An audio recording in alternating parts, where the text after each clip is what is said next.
I've gotten a few messages lately from some fans of the channel, or maybe former fans of the channel, saying that I'm wrong about Chinese electric cars going global. Well, I didn't argue with them. I didn't say anything, in fact. Too busy, to be honest. But, interestingly, on the same exact day, I just Googled autocar.co.uk. It's one of my favorite websites. The interesting thing is, right, on these websites, only maybe 12 months ago, even 6 months ago, the majority of vehicles in the news were not electric. Now, it's like no one wants to read the news on these mainstream websites unless they are about electric cars. I mean, clearly the news is responding to that demand by making, I would say, more than 80% of their news articles simply about electric cars. I looked over to the review section, and what did I see? A review of an obscure electric car that I have talked about on this channel on a number of occasions, which I, by the way, love, called the Voyah Free. I clicked on the article and I thought, there's no way this British publication could have possibly given this brand new, obscure Chinese electric vehicle a good review. Boy, was I wrong. Hello, my friends.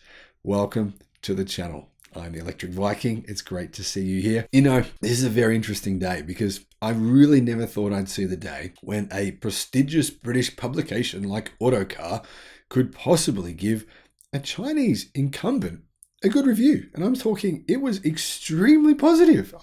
It shocked me, to be honest. It really shocked me. Now, I made a video about this car on a couple of occasions saying how, honestly, I'd love to own one. These things have insane power. You're talking 700 kilowatt in what is kind of a crossover between a mid to large SUV crossed with a station wagon body. To me, that's like a perfect shape and size of car, right? And it's electric. So the interesting thing is here that I had no idea.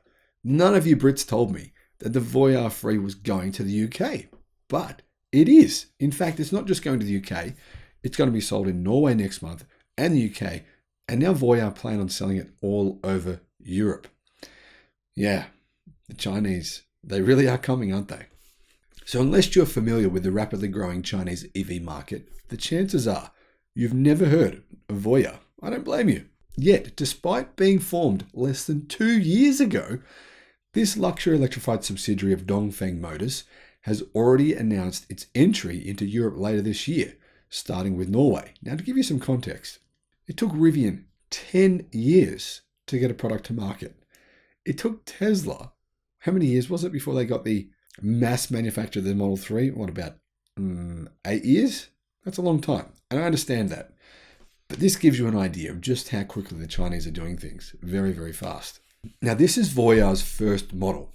Autocar says it is a mid-sized SUV, and it's going to spearhead their entry and aims to set the tone for a range that will quickly expand to include an MPV and a sedan over the coming years. Now, Voyah say they're aiming their sights directly at the Mercedes-Benz GLC and the BMW X3. And I've got to say, if I had a choice between those three, the GLC, the BMW X3, or this, I wouldn't even think for a second. Clearly, this is better than those aforementioned vehicles from Mercedes and BMW. Now, if this car looks big for its so-called medium size, that's because it is. It's 24 centimeters longer than a GLC with an 8.5 centimeter longer wheelbase.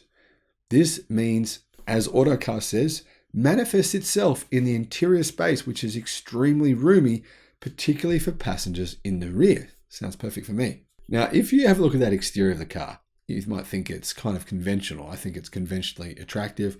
You look at the interior and wow, someone was on acid. I mean, don't get me wrong, it looks magnificent, but it really does stand out. In a good way though, like a good acid trip, not a bad one. Can't say I've ever had an acid trip before, but anyway, you get my point, right? Now the cabin is really something to behold, say Autocar, with 3 12.3-inch screens spanning the width of the dash. And they dramatically lift out of the dash a couple of inches on entry. Now, those screens can actually be lowered again at the touch of a button or automatically when you hit sport mode in the car. Now, Autocar says that the center and right screens are where you'll find your usual connectivity plus In the Chinese version at least, music and video streaming as well. Even karaoke and party mode feature alongside Huawei high car compatibility for screen mirroring. Now, in addition, you get heated, ventilated, and massaging front seats, and a full-length electronically dimmable sunroof, 10-speaker high-end DIN audio sound system, night vision mode, 110mm air suspension, and something called Oecotex imitation leather, which is the same leather as what's used in Volvos today. You also get physical switches for climate control, which I think is a good thing, and you can also operate the climate control via digital means. Plus, you get wireless charging and a touchpad for the multimedia system as well. Now, Autocar says that key to the brand's success is its focus on electrified drivetrains.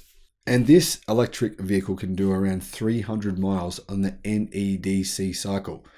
That's a pretty good range for a vehicle this size. So what's it like? I don't exactly know, but the guy from Autocar who tested this vehicle in the UK said that the cabin is well insulated from both road and engine noise, in part due to double glazed windows in the front, which help make the engine almost indiscernible when in operation.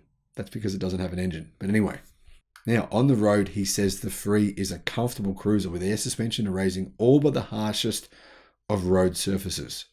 Now, apparently, the vehicle comes with 1,040 newton meters of torque and 694 horsepower. That's a lot of power. Now, what are the actual dimensions? It's a bit bigger than a Tesla Model Y, 4.9 meters long, 4,905 millimeters, 1,950 millimeters wide, and 1,660 millimeters high. Now, the reviewer said that he felt like the car gave him a shove in the back, which was surprising. But I'd say, considering it's got 700 horsepower, you would expect that, wouldn't you? Now, he also said steering is incredibly light, but not without feel, making the Free feel much lighter on its feet than you might expect. In sport mode, the air suspension hunkers down to the lowest setting and the steering tightens up nicely, while adventure mode provides extra ground clearance for difficult terrain. I'm going to say it sounds really good.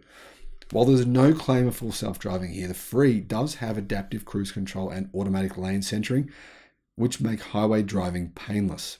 He says, it's also the top scoring Chinese car ever in Chinese NCAP tests, coming only behind the BMW iX3 in China's overall standings for every car tested. In other words, it's extremely safe. Now, the reviewers asked, should you buy one? He says, all in all, the Voyah Free is a compelling case for itself, particularly for £40,000. Although it may be priced higher in Europe, the combination of a mightily impressive spec list, luxurious cabin experience, and a choice of different EV powertrains mean the Free deserves serious consideration if you're in the market for a luxury midsize SUV. So although there's many people who may still think the Chinese can't make luxury cars, clearly the reviewers now disagree with those people. And I don't think it'll be long before we start to see these on the roads throughout Europe. More and more will come. More and more people will see them. They'll say, that's a good car. Can I buy one? Yes, you can. Can I buy the BMW or Mercedes alternative? Well, there's a 1 year to 2 year wait list. No, you can't. Well, I'll get this. That's what I see happening. Let me know in the comment section below. Would you own one of these? What do you think of them? Do you like it? Thanks for watching. Have a great day. Bye-bye.